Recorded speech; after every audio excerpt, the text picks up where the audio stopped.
और ईरान फिर से वार्ता के लिए राजी हो गया है। यूरोपीय देशों से बात करेगा ईरान, ब्रिटेन, फ्रांस और जर्मनी से बात करेगा ईरान।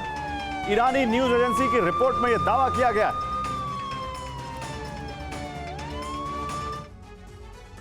तो सीरिया और इजराइल में युद्ध विराम शुरू होने से पहले ही खत्म हो गया। ना द्रूज पीछे हट रहे हैं, ना ही बेदोइन लड़ाके। दक्षिणी सीरिया में पड़ने वाला स्वेदा युद्ध का एपी सेंटर बन चुका है। दोनों तरफ से भीषण जंग चल रही है। इस युद्ध में अब 2 खेमे बन चुके हैं, जिसमें कई देश अपने अपने खेमे की मदद कर रहे हैं। अगर युद्ध का दायरा बढ़ा तो सीरिया के कई टुकड़ों में बंटने का संकट पैदा हो जाएगा। इजराइल पहले से ही दक्षिण सीरिया पर कब्जा करने की फिराक में है, जबकि तुर्की भी उत्तरी सीरिया को बफर जोन बना सकता है। अगर ऐसा हो गया तो सीरिया में दूसरे ग्रुप भी अपने प्रभाव वाले इलाकों पर कब्जा जमा सकते हैं। स्वेदा सुलग रहा है। एक तरफ बेदोइन लड़ाकों ने मोर्चा संभाला हुआ, दूसरी तरफ क्रूज लड़ाके हथियारों के साथ तैनात। तबाही का ऐसा दौर सीरिया में पहले कभी नहीं आया। खास तौर से दक्षिण सीरिया में आग बरस रही। दक्षिण सीरिया को लेकर इजराइल बेहद एग्रेसिव। वो हर कीमत में इस इलाके में दबदबा चाहता है।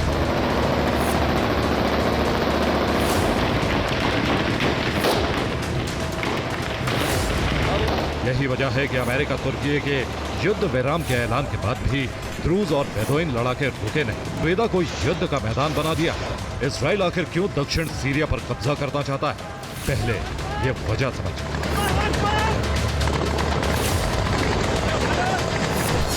1967 में इजराइल ने गोलान हाइट्स पर कब्जा किया था। उस वक्त गोलान हाइट्स सीरिया के पास था। हालांकि कुछ हिस्सा सीरिया को लौटा दिया था। अब इजराइल फिर से गोलान हाइट्स का विस्तार करना चाहता है। इसीलिए दक्षिण सीरिया के करीब 15,000 वर्ग किलोमीटर हिस्से पर कब्जा करने की तैयारी और ईरानी प्रॉक्सी था ईरान से हथियार सप्लाई रोक सके। बेंजामिन नेतन्याहू और ट्रंप के बीच इसको लेकर कई बार मीटिंग हो चुकी। 2 मुद्दों को लेकर बेंजामिन और ट्रंप ने बड़ा प्लान तैयार किया, जिसमें गाजा से लोगों का विस्थापन और दक्षिण सीरिया में गोलान हाइट्स का विस्तार, यानी दक्षिण सीरिया में एक और गाजा बनाने की तैयारी की जा रही। जैसे गाजा में यहूदी कॉलोनी बनाने की तैयारी, वैसे ही दक्षिण सीरिया के बड़े हिस्से पर रूस समुदाय को बसाया जाए और उस पर कंट्रोल इजराइल कर रहे। और इसके लिए ग्रीन सिग्नल इजराइल के रक्षा मंत्री कार्ट्स को मिल गया जब वो वॉशिंगटन दौरे पर गए।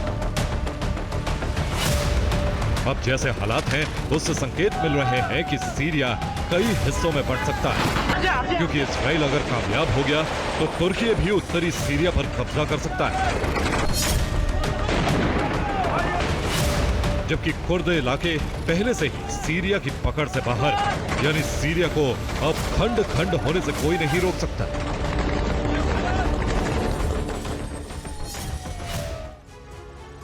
और जैसे हालात हैं, उससे संकेत मिल रहे हैं कि सीरिया 4 टुकड़ों में बंट सकता है। पहला हिस्सा जो सबसे बड़ा इलाका है, उस पर एचटीएस का नियंत्रण है। इस हिस्से पर अल शरा राष्ट्रपति रह सकते हैं, जबकि दूसरा हिस्सा जो दक्षिण सीरिया है, उसमें इजराइल है। उसमें इजराइल गोलन हाइट्स का विस्तार करके कंट्रोल कर सकता है। अगर विलय हुआ तो उस हिस्से के प्रधानमंत्री भी बेंजामिन नेतन्याहू रह सकते हैं। तीसरा हिस्सा जो अलग हो सकता है, वो उत्तरी सीरिया है। यहाँ पहले से ही तुर्की ने सरहद तक बफर जोन बनाया हुआ है। इस पर तुर्की नियंत्रण करके विलय करा सकता है। ऐसा हुआ तो उस हिस्से पर भी एर्दोआन ही राष्ट्रपति होंगे। जबकि चौथा हिस्सा उत्तर पूर्वी सीरिया वाला हो सकता है। ये कुर्दों के कब्जे वाला इलाका है। यहाँ पहले से ही एसडीएफ का नियंत्रण है। वो अलग राज्य का ऐलान कर सकता है।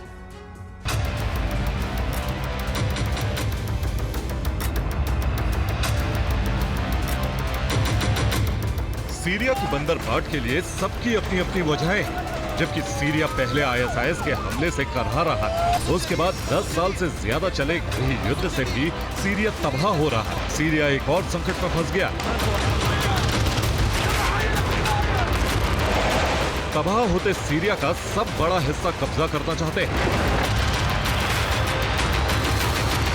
जिसमें इस वक्त सबसे आगे बेंजामिन नेतन्याहू।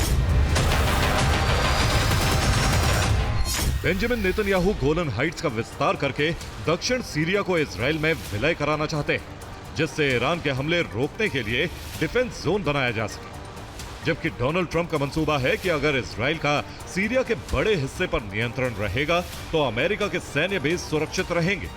जबकि तुर्की के प्रेसिडेंट एर्दोआन अरब का खलीफा बनना चाहते हैं, सीरिया के बड़े हिस्से पर कब्जा करके अपनी ताकत दिखाना चाहते हैं। इसके अलावा ईरान के सुप्रीम लीडर खामनेई सीरिया के एयर बेस का इस्तेमाल करके इजराइल को तबाह करना चाहते हैं। साथ ही ईरानी प्रॉक्सी को सीरिया रूट से हथियार पहुंचाते रहे। इजराइल ईरान के मंसूबे को खत्म करने के लिए रूस सुरक्षा की बात बार बार कह रहा है। जबकि अब अल शरा भी तुर्की के साथ दोनों मिलकर बेदोइन जनजाति की मदद कर रहे हैं। ऐसे में इजराइल का टकराव सीरिया के अलावा तुर्की से भी बढ़ सकता है, जबकि ईरान से तनाव चल ही रहा है। यानी 3 मोर्चों पर इजराइल को युद्ध लड़ना पड़ सकता है, जिसमें स्वेदा सबसे बड़ा सेंटर बन चुका है।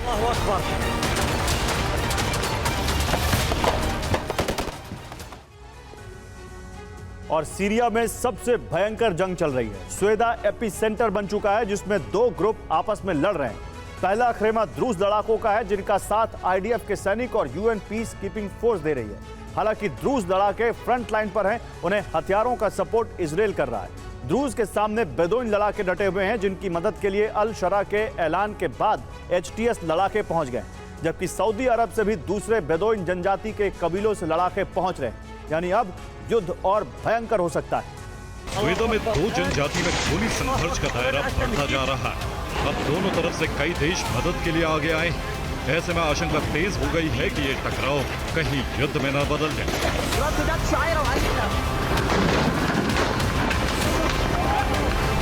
हालांकि इजराइल लगातार हमलों को द्रूज की सुरक्षा के लिए जरूरी बता रहा है। इस बहाने इजराइल संदेश देना चाहता है कि वो इस्लाम के खिलाफ नहीं, बल्कि वो अन्याय के खिलाफ। अब सीरिया के प्रेसिडेंट अल शरा के लिए संकट भरा वक्त, क्योंकि अमेरिका के समर्थन से ही अल शरा ने असद का शासन उखाड़ फेंका। साथ ही वो तुर्की और कुर्द को कंट्रोल कर पा रहा था। लेकिन क्रूज मामले में इजराइल और अमेरिका के विरोध में, जबकि पहले दक्षिण सीरिया में आईडीएफ की एंट्री को भी मंजूरी दी। लेकिन तुर्की प्रेसिडेंट एर्दोआन से बातचीत के बाद शरा के सुर बदल गए, जिससे सीरिया में भीषण टकराव शुरू हो गया, जिसमें इस वक्त स्वेदा में जबरदस्त जंग चल रही, जो पूरे अरब में फैल सकती है।